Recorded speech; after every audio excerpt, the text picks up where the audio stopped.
वर्तमान अंगनवाड़ी कर्मी मानक पई आसिला सबुठु बड़ खबर। तेबे केंद्र सरकार को पक्षरु सूचना दिया जायछि जे पोषण योजना रे नियोजित अंगनवाड़ी कर्मी एवं सहायिका दरमा वृद्धि करिवार कोनोसी प्रस्ताव नहीं।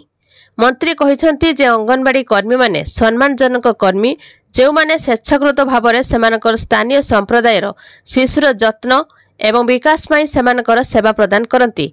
तेणु वर्तमान एभली कोनोसी प्रस्ताव सरकार को विचार रे नहीं। पोषण योजना रे नियोजित अंगनवाड़ी कर्मी एवं सहायिका दरमा वृद्धि करने प्रस्ताव उपरे सरकार विचार करछंती बोली संसद रे प्रश्न करा जायथिला।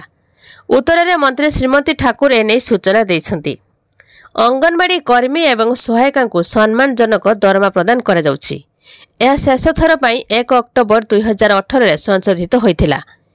एहाकु 6 वर्षरु अधिक समय बीतीथिले भी केंद्र सरकार एमानक दरमा वृद्धि करने विचार को नै नाहंती।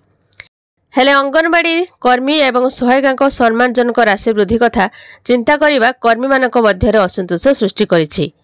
वर्तमान नियमित अंगनवाड़ी केन्द्र में काम करुथिबा अंगनवाड़ी कर्मी माने प्रति मासरे 4500 टंका पाउथबा बेले मिनी सेंटर रे काम करुथिबा कर्मी माने 3500 टंका पाउछंती। अंगनवाड़ी सहायिका मानकु प्रति मासरे 2250 टंका दरमा दिया जाउछि।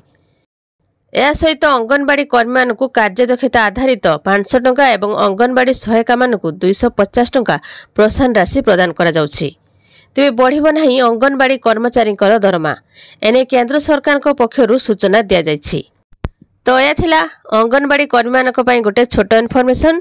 वीडियो को लाइक करंतु आ हम चैनल को सब्सक्राइब करी पाखरे बेल आइकन क्लिक करी ऑल सिलेक्ट करनियंतु।